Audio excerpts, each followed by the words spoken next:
Andy Graham, Ebola Zaire outbreak. I want to tell you, the leaders of Africa don't share information and disseminate it down to their people. They use that information as withholding knowledge, like I know, so you have to trust me. So none of this stuff works its way down to the local people. Knowledge is power, and they don't share it.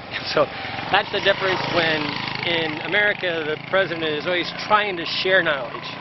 In Africa, the chiefs and the upper levels hoard knowledge.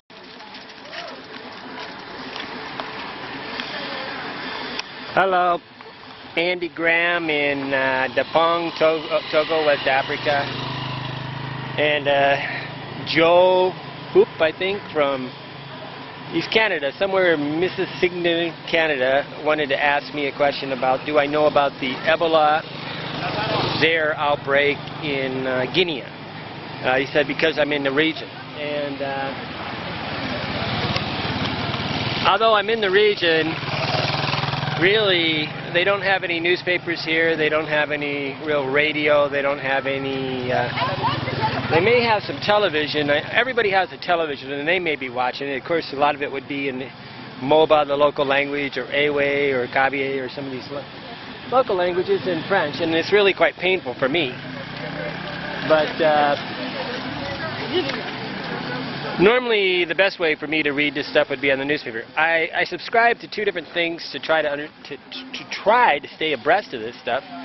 One is CNN updates, alerts, right, which is practically worthless. They bang me to death on this Malaysia thing, but world news, no. They key in on one thing that everything's trending about, and then they don't show you anything else. Or it's so U.S. based that they don't show you real world news. So world news, CNN is definitely not world news. And I'm not going to live in a hotel that would cost me $100 a day just so I can stay up with the news.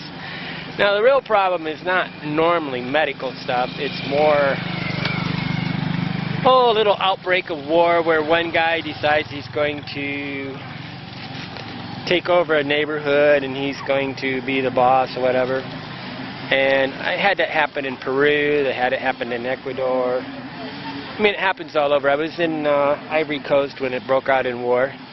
And the locals don't understand the magnitude. They really only know as far as they can walk in a day, which means only about 5 miles away. So they don't really even talk about the news.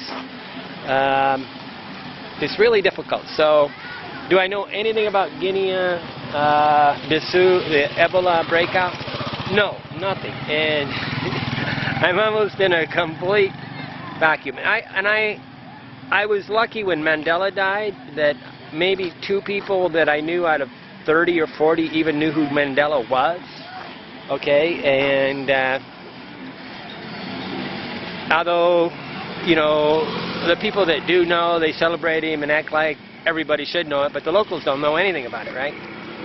They don't even know where South Africa is located halfway. It's you know, it's really, they only know the countries, the immediate countries around them, and a little bit about the immigrants. Like right here we have a lot of Burkina people and whatever, but for me to know Guinea, which is 950 miles away, this is about New York City, Chicago, they would have to be able to drive back and forth between these two cities all the time, and they don't. I mean, there are people here from Guinea. I always call them the coffee makers because they are the ones that seem to be selling the coffee in the streets.